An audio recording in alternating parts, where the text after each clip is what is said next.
Abra comigo a palavra do Senhor em 1 Timóteo, carta de 1 Timóteo, alguns eruditos, epístola, né? Capítulo 6, versículo 11. 1 Timóteo, capítulo 6, versículo 11. A pastora olhou para mim hoje e falou assim: olha, eu te dou 40 minutos do início do culto até o final da pregação. Gente, nós vamos ter que correr, vai ser uma, né? Não vai ser uma maratona, vai ser uma corrida de 100 metros raso. Vamos ver se vai dar tudo certo. Todos acharam? Você acredita que vai dar certo, Felipe? Não? Você é um homem de fé. Mas tu, ó homem de Deus, foge destas coisas e segue a justiça, a piedade, a fé, o amor, a paciência, a mansidão. Combate o bom combate da fé. Toma posse da vida eterna, para a qual também foste chamado, tendo já feito boa confissão diante de muitas testemunhas. Exorto-te perante Deus, que todas as coisas vivifica, e de Cristo Jesus, que diante de Pôncio Pilatos deu o testemunho da boa confissão, que guardes este mandamento imaculado e irrepreensível até a vinda do nosso Senhor Jesus Cristo, a qual, no tempo próprio, há de ser revelada pelo bendito e único soberano, Rei dos reis e Senhor dos senhores, aquele que tem, ele só, a imortalidade e habita na luz inacessível, a quem nenhum dos homens viu nem pode ver, ao qual seja a honra e poder sempre eterno. Amém. Amém? Vocês podem se assentar, fique à vontade. Uma palavra de ânimo a Timóteo, né? Exortando a Timóteo a que execute e tenha uma vida exemplar, uma vida conforme os preceitos de Deus. Mas o que me chamou muita atenção nesse versículo foi nesta passagem foi o versículo 15, que diz que no tempo próprio, há de ser revelada toda essa bênção do Deus o Todo-Poderoso, pelo bendito e único soberano Deus. Meus irmãos, eu quero falar algo para você. Deus, Ele é soberano. A vontade dEle sempre prevalecerá sobre a nossa vontade. É sobre isso que eu gostaria de falar essa noite. Coloquei um título na minha ministração, a maneira que Deus faz. Qual é a maneira que Deus faz? Sabendo nós que Deus, Ele é soberano, às vezes nós não conseguimos entender qual é a maneira pela qual Ele faz as coisas para a nossa vida, na nossa vida e em muitos momentos da nossa vida. E eu gostaria que você abrisse agora então, sabendo da soberania desse Deus, em Atos dos Apóstolos. Nós vamos ver aqui 4 maneiras diferentes de Deus agir nas nossas vidas. Se você entendeu isso, fale assim: glória a Deus.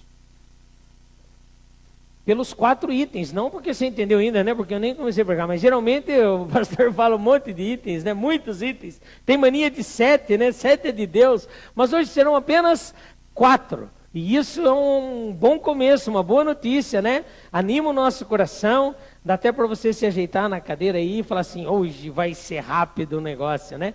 4 maneiras diferentes de Deus agir na nossa vida. A primeira delas, nem tudo o que é desejado por nós é desejado por Deus.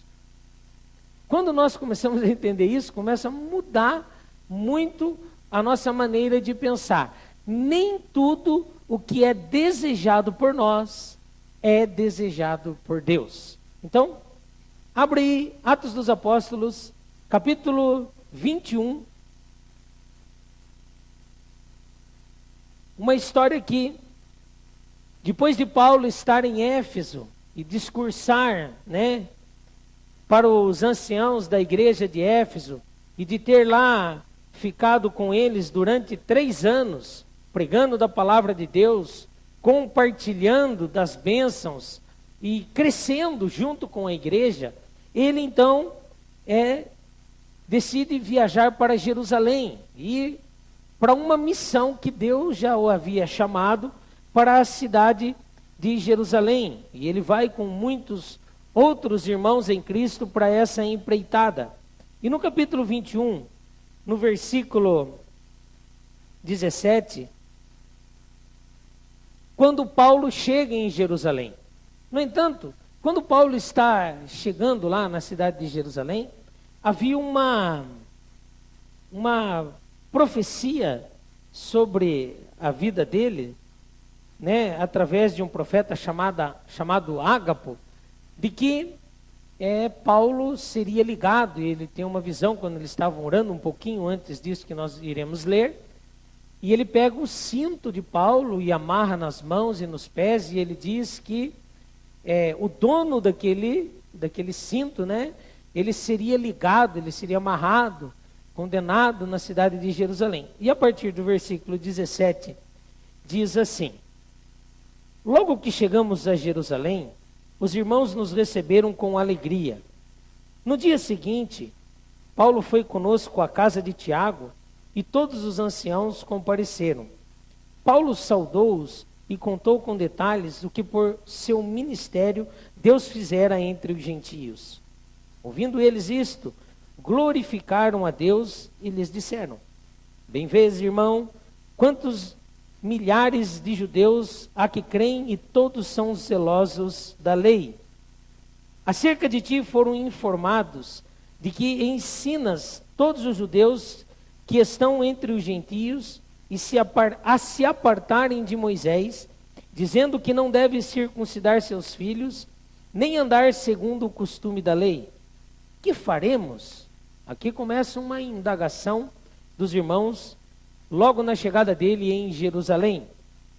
Certamente ouvirão que és chegado. E chama a atenção de Paulo, falando: você está famoso, Paulo, você está falado aí nas paradas de sucesso.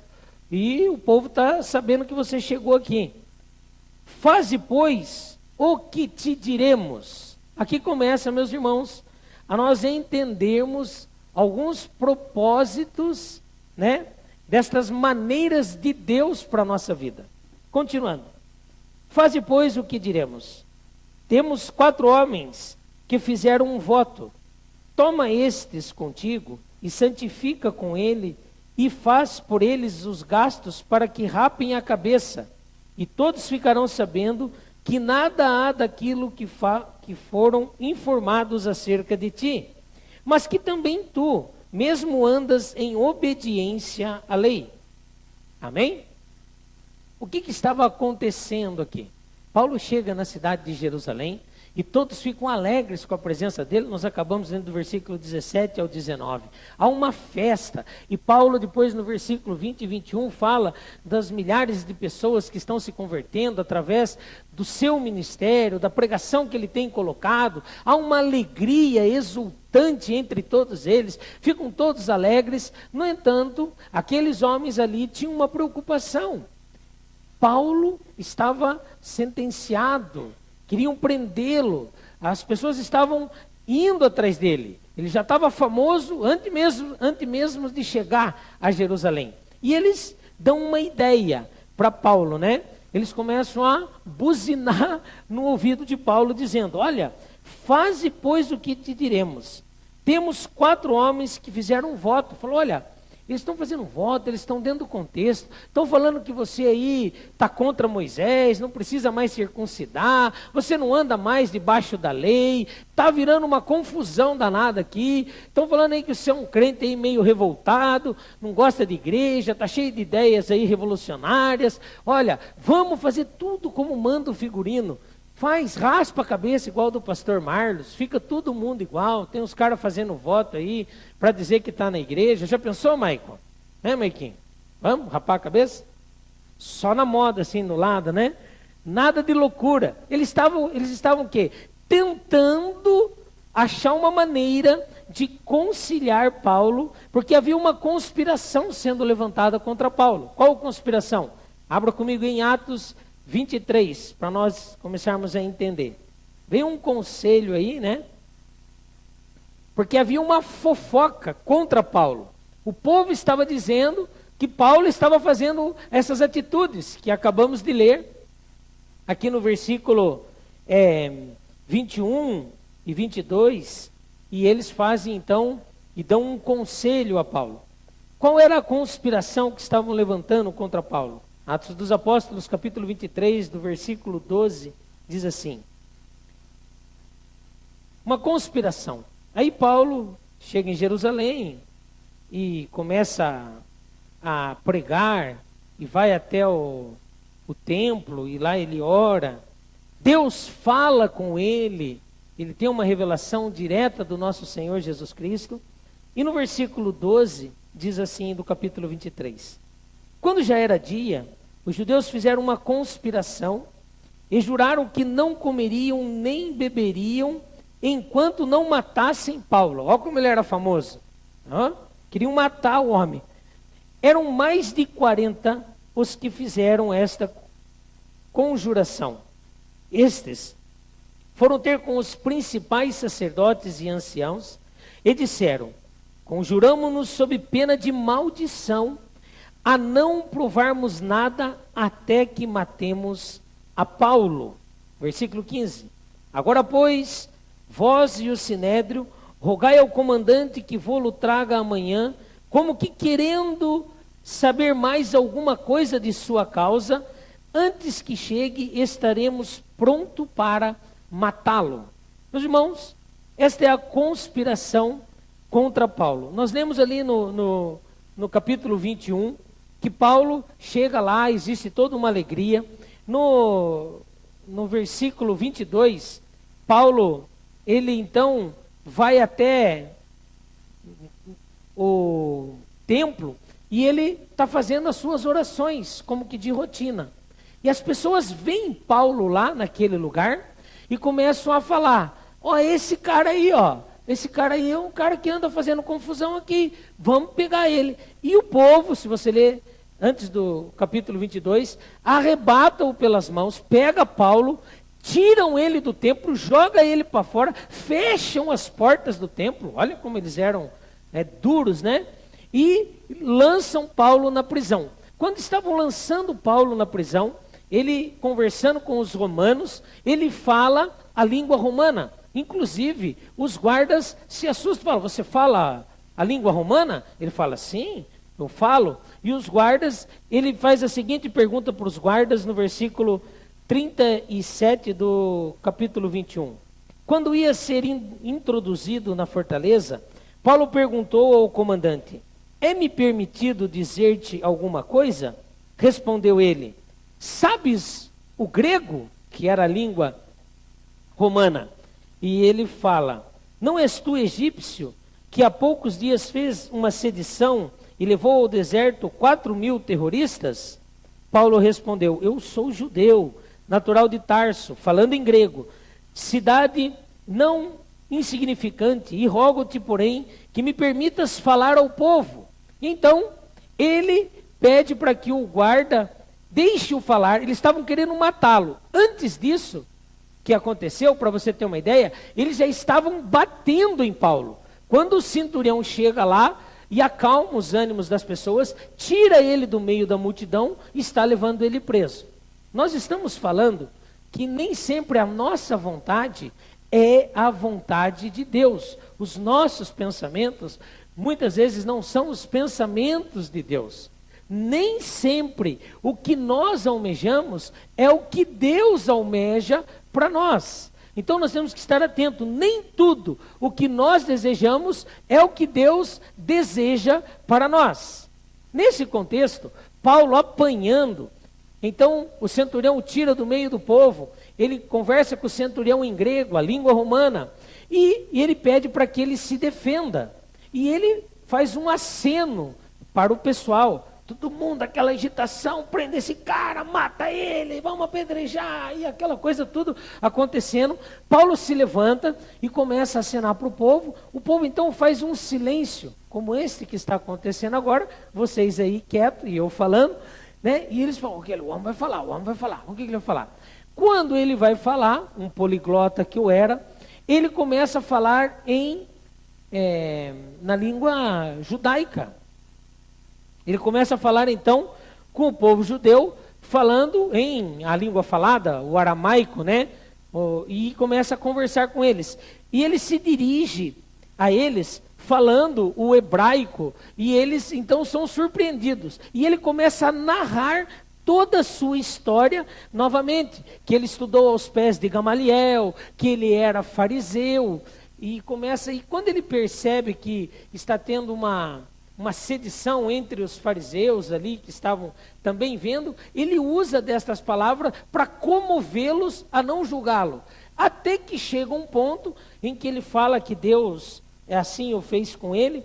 No ponto do versículo 21 ele fala assim: então o Senhor me disse, vai, enviar-te-ei para longe aos gentios. O que ele começou a falar para o povo? Ele começou a transcorrer o fato da conversão dele, desde o momento em que ele era um perseguidor daqueles que seguiam o caminho, que assim eram chamados aquelas pessoas que seguiam a Jesus Cristo, aqueles que seguiam o caminho, e ele era perseguidor daqueles que seguiam o caminho, até a sua conversão, quando ele, a caminho de Damasco, vê Jesus, e Paulo cai do cavalo, é isso? Não tinha cavalo. Ele cai no chão, inventaram o cavalo aí, né? Por uma luz grande que ele viu, até chegar ao ponto que ele fala que conversou com Jesus, Jesus o comissiona, e então a partir desse momento há um novo levante. Ouvindo-no até esta palavra, diz o versículo 22, então levantaram a voz dizendo, tira da terra tal homem, não convém que viva. Meus irmãos, você consegue imaginar essa situação sendo você? Nem tudo que é desejado por nós é desejado por Deus. Imagine você sendo chamado por Jesus, ouvindo a voz de Jesus, ficando cego durante 3 dias. Jesus o chama para o trabalho missionário, para a obra. Você fica 14 anos estudando, se preparando, e quando volta, é preso, perseguido, açoitado, apedrejado, maltratado. Você fala, que negócio é esse, Deus? Tem alguma coisa errada. O que está acontecendo? Este era o contexto. A ideia do povo, muitas vezes, é de libertação. Nós queremos ser libertos. E o ideal para nós, via de regra, é que Deus responda os anseios da nossa alma, dos nossos sentimentos, as nossas vontades, né? Você ora para Deus, querendo que os teus desejos sejam alcançados. Mas nem sempre, meus irmãos, o que nós desejamos é o que Deus deseja para nós. Nem sempre a nossa vontade é a vontade soberana de Deus. E isso pode causar frustração em muitas pessoas. Atos dos Apóstolos, capítulo 23.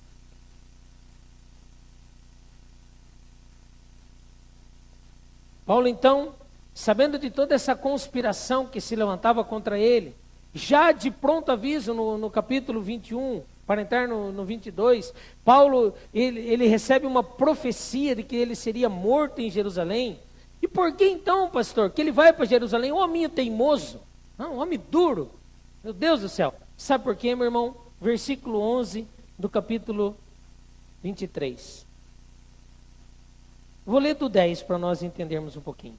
A celeuma avolumou-se tanto que o comandante, temendo que Paulo fosse despedaçado, mandou que os soldados descessem e o tirassem do meio deles e o levassem para a fortaleza. Na noite seguinte, apresentou-se-lhe o Senhor e lhe disse, meus irmãos, eis aqui o segredo daquele que entende que nem tudo que nós desejamos é o que Deus deseja. Jesus falando com Paulo, falando com você essa noite, falando comigo, falando conosco, preste atenção. Paulo, tem bom ânimo, coloque o seu nome aí agora, né? e leia dessa maneira: Marlos, tem bom ânimo. Como de mim testificaste em Itapeva, assim importa que testifiques também em Brasília. Você vai pregar lá em Roma, que naquela época era o centro, né, do domínio naquele tempo. Deus está falando para você: eu vou te levar para lugares grandes, mas os teus caminhos não são os meus caminhos. Deus, Ele tem maneiras diferentes, e muitas vezes nós queremos que seja o nosso desejo que prevaleça, e nem sempre é o nosso, é o desejo de Deus. Se nós entendermos esse primeiro ponto, meus irmãos, nós começamos a entender o que Deus quer para a nossa vida. É óbvio que muitas vezes nós queremos cura. A pastora agora iniciou esse culto e pediu para que aquelas pessoas que viessem aqui até frente, que tivessem um desespero, quisessem um conserto com Deus, uma relação com Deus. E alguns vieram até aqui. E muitas vezes pode não vir a resposta de imediato. Sabe por quê? Porque muitas vezes os nossos anseios não são os anseios de Deus, não é a nossa maneira. Quem já orou aqui muito tempo e nada aconteceu? Buscando o brado, a vontade de Deus. A ideia nossa, é óbvio, e nós vivemos por fé, é a cura. Nós queremos ser curados. No entanto, nós temos que entender que o que prevalece é a soberania de Deus, como acabamos de ler em 1 Timóteo. Deus é soberano. Tem até uma música, né? Soberano Deus, que nós cantamos aqui e até choramos. A soberania dele é que prevalecerá sempre e constantemente sobre as nossas vidas. Amém? Então muitas vezes nós oramos e as coisas não acontecem do nosso jeito.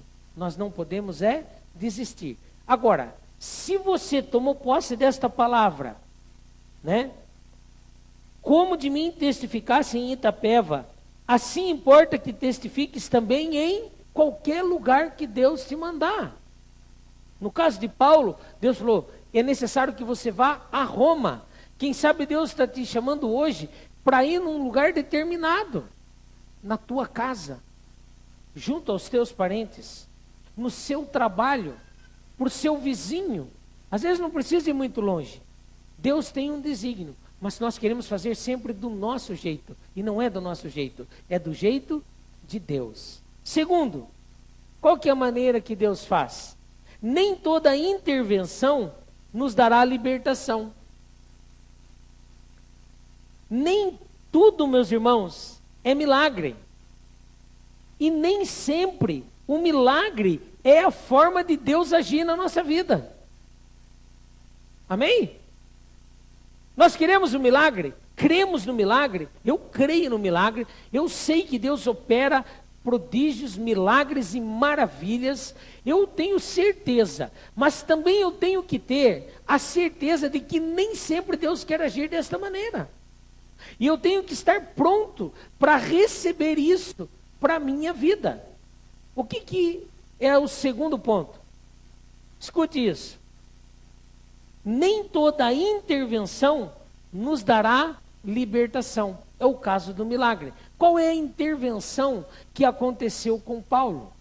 Olha, nós lemos ainda há pouco que havia sido levantada uma conspiração contra Paulo e que mais de 40 homens fizeram um juramento sobre pena de maldição de que eles nem comeriam e nem beberiam até matar Paulo.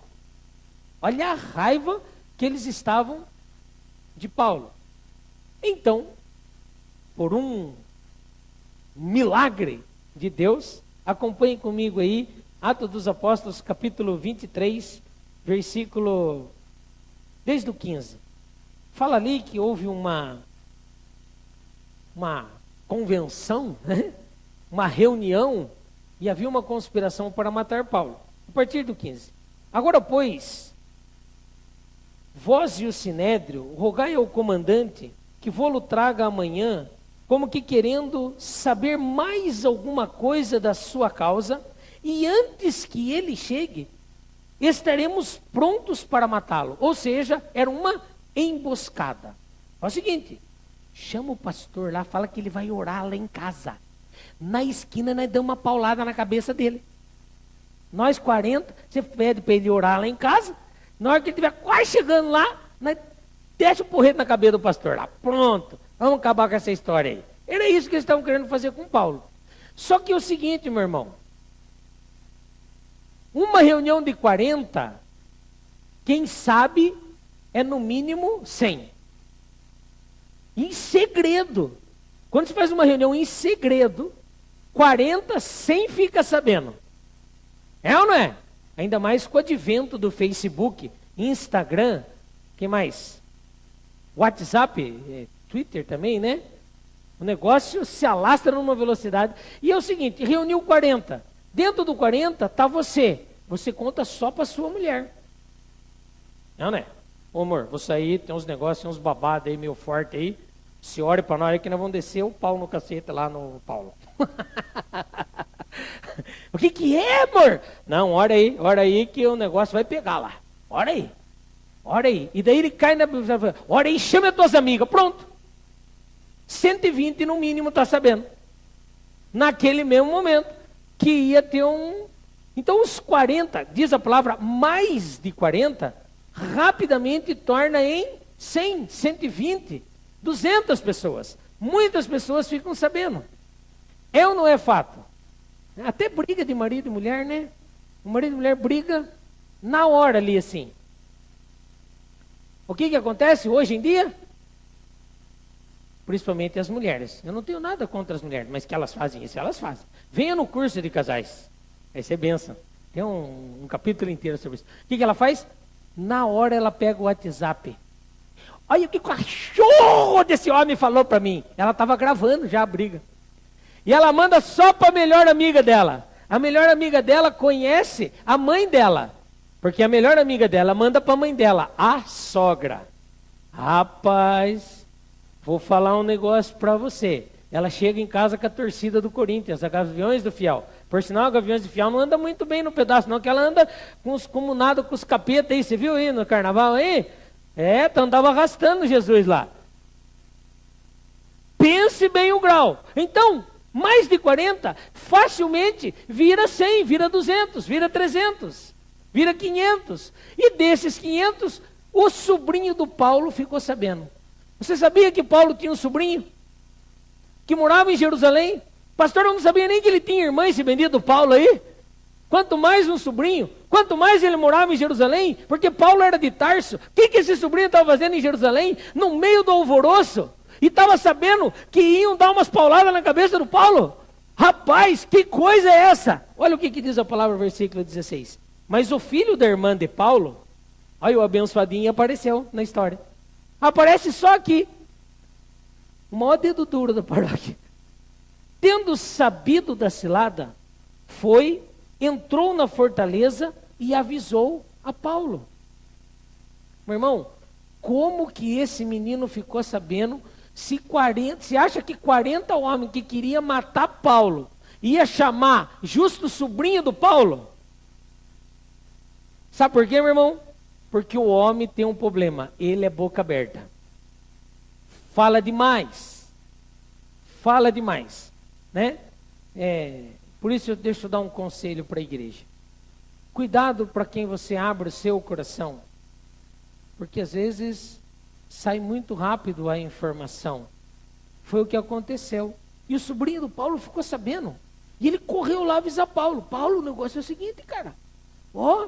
Então vamos chamar você amanhã aí, vamos falar com o centurião. O centurião vai levar você para o sinédrio, e no caminho do sinédrio tem mais de 40 homens que vão, descer o porrete, não sei, vão matar você, Paulo. Cara do céu, se cuida, bicho. Ele falou, mas para onde que eu vou fugir? Eu estou preso. Esse não é problema meu, eu vim avisar você. Você sabe que sobrinho, né? É sobrinho. Sempre tem aqueles engenheiros de obra pronta, né? Não dá uma raiva na gente? Depois que você fez tudo, ele fala, a porta ficava melhor aqui. Abençoado. É o sobrinho. Como você vai fazer? Eu não sei. Eu vim trazer informação para você. Se vire. Você não é profeta de Deus aí? Ajoelha e ora, né? Chora.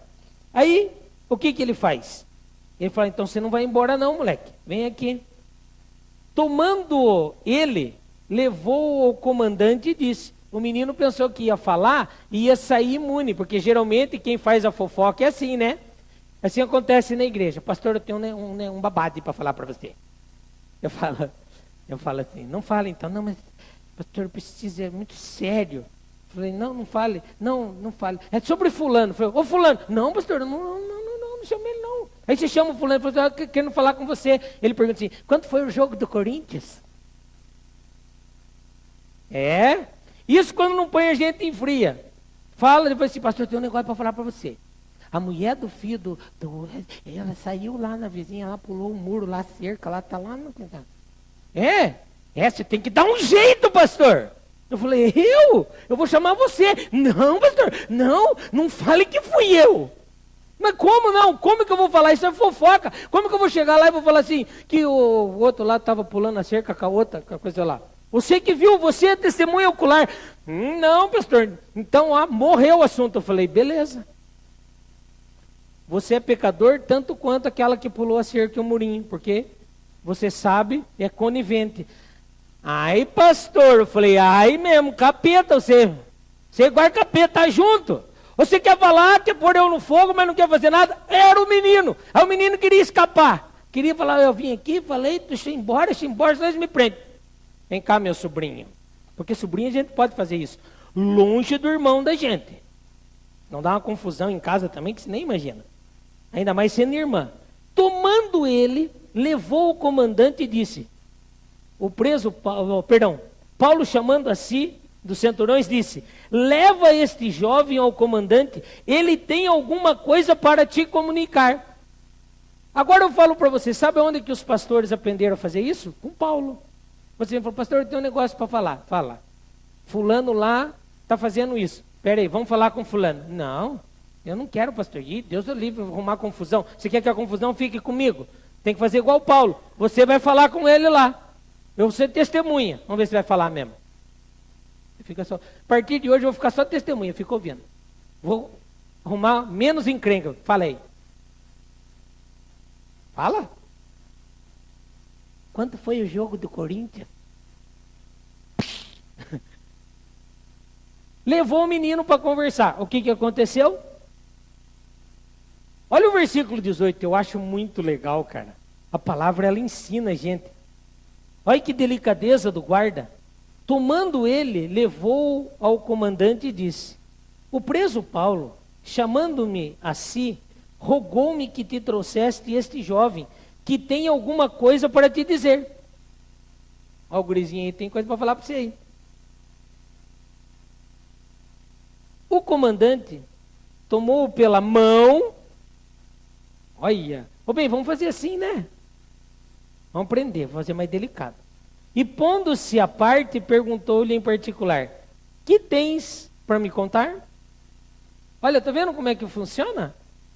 Ele tinha um negócio lá, ele foi lá enredar para o Paulo lá. Ele ficou sabendo, tinha 40, os 40 falaram para mais alguém que não deveria falar, o menino ficou sabendo, o menino saiu correndo fazer uma fofoquinha para o Paulo falou assim, vem cá, pegou ele para a mão, chamou o cinturão e segurou ele bem forte, e o guri querendo escapar, e ele, não, você vai falar agora, rapaz, não vou falar não, vamos prender eu, não, fica aí, rapaz, eu levei umas butinadas agora há pouco aí, bateram em mim, deram pedrada, cuspiram, fica aí, o gurizinho querendo sair, fica aí, rapaz, tô mandando. Pegou e entregou para o guarda. O guarda levou para o centurião. Ele já foi tremendo. Imagine, você fala com o supervisor. O supervisor leva você para o gerente. O gerente fala assim, você vai conversar com o diretor. Você já chega tudo molhado aqui assim, né? Essa parte aqui da calça. Tremenda. E tem que falar. E daí você vai falar, o que você tem para falar? Nada, não. Tem nada para falar. Aí ele falou, ó, o negócio é o seguinte, agora já estou aqui mesmo, aconteceu o seguinte, ó como é que o rapazinho começa a mudar o discurso. Disse ele, os judeus combinaram rogar-te que amanhã leves Paulo ao sinédrio, como tendo de inquirir dele mais alguma coisa ao certo. Aí o gurizinho já levantou o topete, é sobrinho de Paulo mesmo.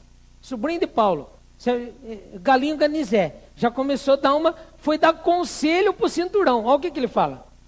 Mas tu não creias. Uai, peitudinho. Já que eu estou aqui mesmo, está perdido, né? Diz que quem conta um conto, aumenta um ponto, né? Porque mais de 40 homens dentre eles lhe armaram ciladas, os quais juram sob pena de maldição, não comerem nem beberem até que tenham sido mortos. Agora estão prontos e esperando a tua promessa. Então, o comandante despediu o jovem, ordenando-lhe que a ninguém dissesse o que lhe havia contado aquilo. 40 conspiraram. Meu irmão, Paulo devia estar falando, agora eu vou ser livre. O rapazinho vai falar para ele que estão conspirando, e daí vai dar tudo certo. Mas nem sempre uma intervenção, uma intercessão, assim como o sobrinho de Paulo foi interceder por Paulo lá, não causou a sua libertação. Muito pelo contrário. Nós vamos ver lá à frente que ele manda Paulo então para a Suprema Corte. Foi lá para o Supremo Tribunal Federal de Brasília. E o negócio foi piorando para o lado dele. Por quê que Deus não mandou uns anjos lá? E como ele já tinha feito com Pedro, e aberto as cadeias, e eles serem libertos à meia-noite também, como ele já tinha feito com Paulo, porque os desígnios do Senhor, os caminhos do Senhor, o desejo do Senhor, não é como o nosso. E muitas vezes a intervenção não nos dá a libertação. Ou seja, o milagre, meu irmão, às vezes não é a forma sempre de Deus agir.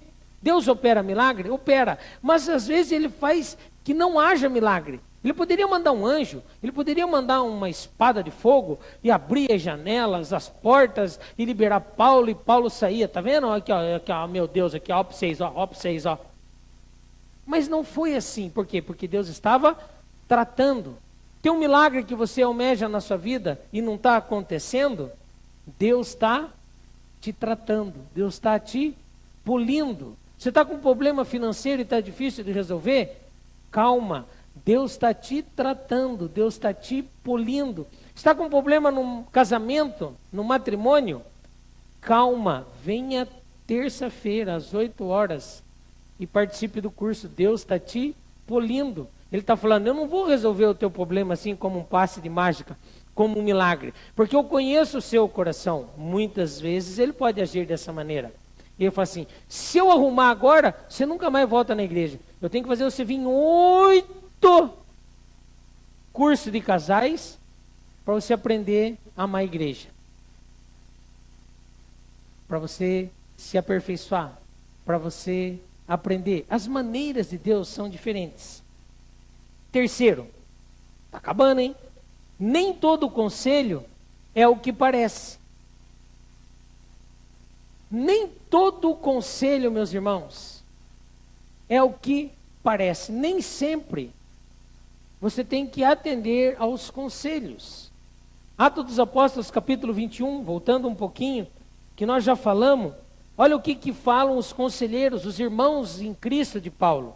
Paulo já tinha ouvido de Jesus que ele padeceria, ele iria sofrer perseguições por causa do seu nome, lá na conversão dele. Importa que sofra. E eles falaram assim, faze pois o que te diremos. A intenção daqueles irmãos era livrar Paulo. Você acha que a intenção daqueles irmãos era prejudicar Paulo? De maneira alguma. A intenção deles era que ele conseguisse escapar, que ele não fosse preso. Mas eles estavam dando um conselho para que ele mentisse. Não, fala que você também está fazendo um voto. Fala que você vai pagar por aqueles que estão fazendo voto, que vão raspar a cabeça. Fala que essa é a adaptação gospel. Né? Mentir para resolver um problema. Não é assim que Deus quer. Não é dessa maneira. E nem todo conselho é o que parece ser bom. Atos 23. 21. O conselho do sobrinho de Paulo, dando um conselho para um centurião. Olha, não acredite no que eles vão falar. Como que ele acreditaria numa fofoca? E olha que o homem recrutou 470 homens para levar Paulo para uma outra cidade, a 110 quilômetros de Jerusalém, a cavalo. Imagine que difícil. Atos dos Apóstolos, capítulo 23 e 24, diz assim: chamando 2 centuriões, disse-lhes: aprontai para as 3 horas da noite 200 soldados de infantaria, 70 cavaleiros e 200 lanceiros para irem até Cesareia. E mandou que aparelhassem cavalgaduras para que Paulo montasse, a fim de o levarem em segurança ao governador Félix. Meus irmãos, você imagine a caravana que ele montou para levar Paulo. 470 homens por causa de falácias. Tudo bem que havia um quê de verdade em tudo isso daí. Mas nem todo o conselho é o que parece ser. Faz me lembrar muitas vezes. Uma vez eu já tive numa sinuca de bico, eles chamam, quando uma pessoa faz uma pergunta para você e você fica até meio difícil de responder. Um exemplo típico, uma vez chegou um jovem para mim e fez a seguinte pergunta: pastor, eu caso ou não caso com essa menina? Eu falei: rapaz, sei lá, tô indo assistir o jogo do Corinthians. Como que você vai dar um conselho desse? Se você não, pode casar, menina de Deus. Se ele veio perguntar para você, se uma pessoa perguntar algo para você, pode ter certeza, ele não vai escutar o teu conselho, ele vai casar. Se você falar que não casa, ele casa. Se você falar que é para casar, ele não casa. E se der problema, ele fala assim: foi o pastor. Isso não quer dizer que nem todo o conselho é errado, mas nós temos que entender qual é o propósito de Deus nestes conselhos. Pastor, e geralmente é assim: primeiro a pessoa faz o ato e depois ela pergunta para o pastor o que ela acha. Geralmente as pessoas executam para depois perguntar o que acha.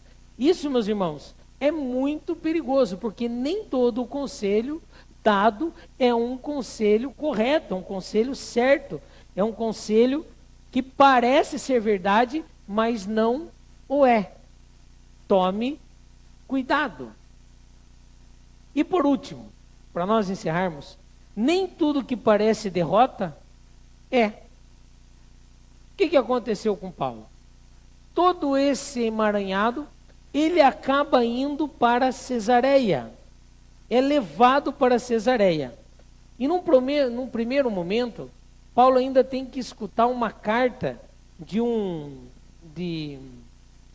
como é que chama aqui o centurião? Lísia, se eu não estou enganado. Cláudio Lísias. Ele, um marqueteiro de primeira, eu vejo este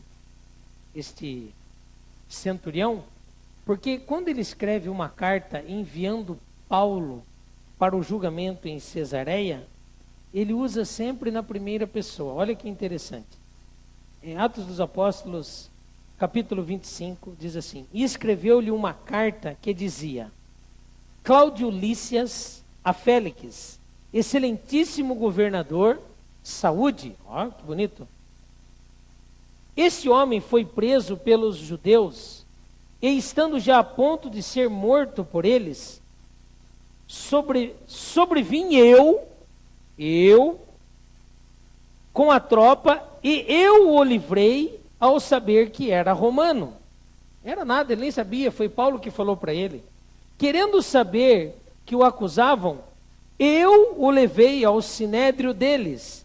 Eu achei que o acusavam de alguma questão da sua lei, mas que nenhum crime havia nele digno de morte ou de prisão. Sabendo eu, notificado que os judeus haviam de armar cilada a este homem, logo eu o enviei a ti, ordenando também aos acusadores que perante ti digam o que tiveram contra ele, passa bem. Olha a carta que ele escreveu. Agora, se você continuar lendo o relato, você vai ver que ele leu essa carta na presença de Paulo.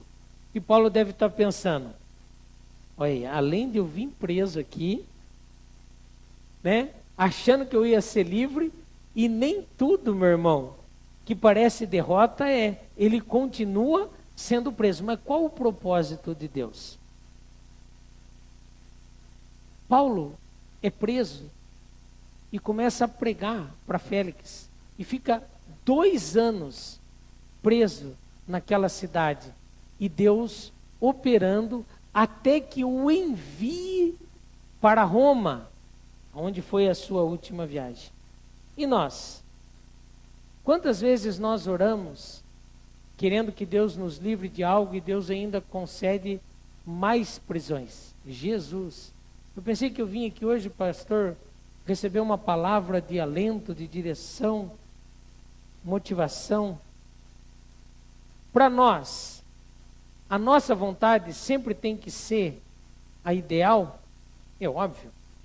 Quando os nossos desejos, e nós temos algo que nós ansiamos, o nosso desejo sempre é o ideal, mas nem sempre é o ideal para Deus. E você pode pensar que muitas vezes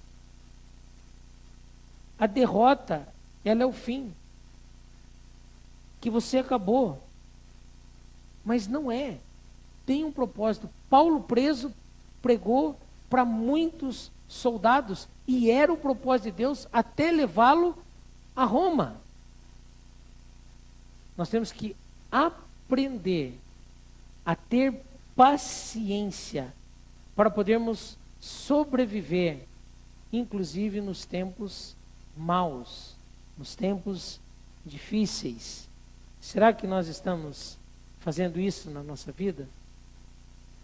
Eu escuto muito dos crentes a seguinte frase: pastor, eu estava orando para abrir uma porta de emprego. Exemplo. Não abriu a porta de emprego. Ah, então não era de Deus. Se abrir a porta de emprego, é de Deus.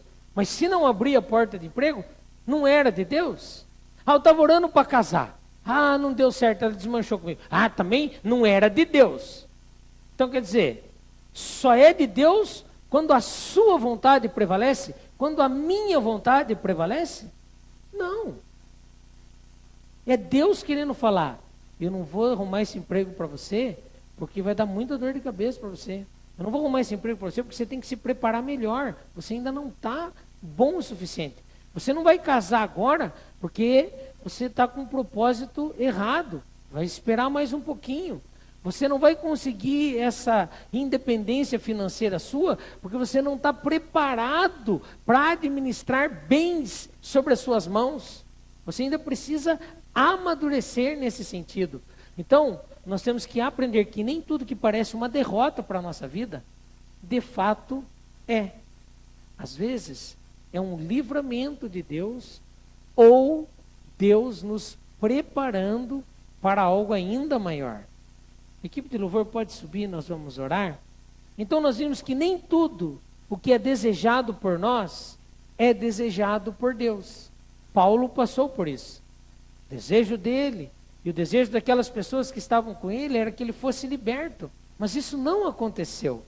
Nem toda intervenção nos dará libertação. O sobrinho de Paulo, com as melhores das boas intenções, foi falar que havia uma emboscada. Tudo bem, Paulo não morreu na emboscada, mas continuou preso. Meu irmão, não se fie em homens. Às vezes também eu escuto: pastor, ore por mim. Eu vou falar com a prima da mulher do meu vizinho, que é parente do vereador, para ele conversar com o cara que está trazendo uma indústria para Itapeva para mim ser porteiro. Não, meu irmão. Não é assim. É você confiando em Deus. Em Deus. Então, nem toda intervenção, intercessão, vai nos dar a libertação que almejamos muitas vezes na nossa vida. Porque nós estamos fiando em homem. Deus está falando, eu não quero que seja assim. Eu quero que você aprenda a confiar em mim. Nós vimos que nem todo conselho é o que parece ser o correto. Cuidado na sua vida. Escolha pessoas para tirarem bons conselhos. Um exemplo bem típico disso é quando Maria, grávida pela ação do Espírito Santo, ela se recorre a Marta, sua prima. Ela vai compartilhar com alguém que tem a mesma fé que ela tinha. Eu já preguei até sobre isso. Reparta os seus sonhos com quem tenha o mesmo sonho que você tem. Meu irmão, se você é crente e se você for compartilhar os teus sonhos com quem não é crente, ele vai achar que você é louco. E ele vai dar risada de você. E ele não vai orar com você. Ele não vai ter os mesmos pensamentos. Maria falou assim, eu estou grávida do Espírito Santo. A Maria falou, eu também estou, e eu sou velha, e o meu marido é velho. Aqui é tudo milagre, é tudo milagre. Elas sonhavam as mesmas coisas.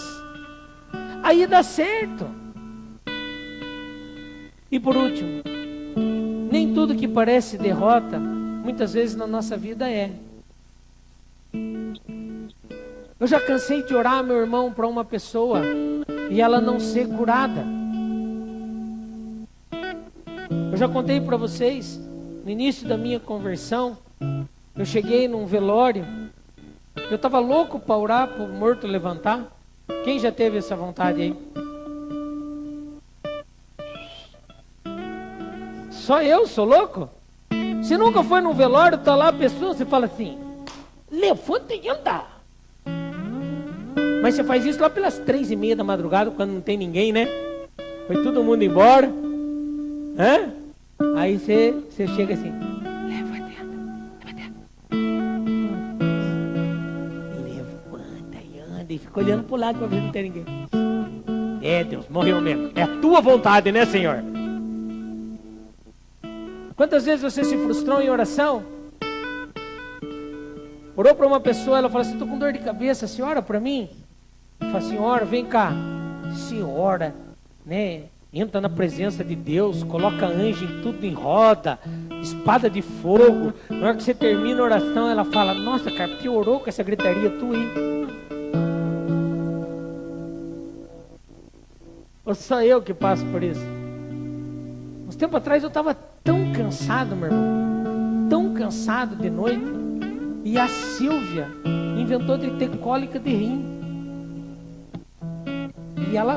E ela sabe quando ela tem cólica de rim. E daí, você já orou cansado, meu irmão? É só eu que sou tonto nessa igreja? Vocês são todos santão, não? Ah, a senhora orou também, glória a Deus, pastora. A pastora fala mesmo, né? É de Deus, né? Tá cansado. Tinha chegado do culto, começou a dar cólica de rim nela. E eu já pensei, nossa, hospital, cólica de rim, ela falando, ai, deitando, rolando pro chão, porque dá uma dor terrível, e buscopã na veia, já sabia todos os remédios que vai dar, e ela, bem eu sei a cólica de rim, levante e vai trocar de roupa. Eu falei assim, peguei a mão assim, que eu estava até meio assim, sai em nome de Jesus a pedra aí, pode dormir que saiu já. Ela ficou quieta. Aí eu acordei e falei, nossa, será que eu matei a mulher? Oração. Será que eu matei a mulher na oração? Ela passou.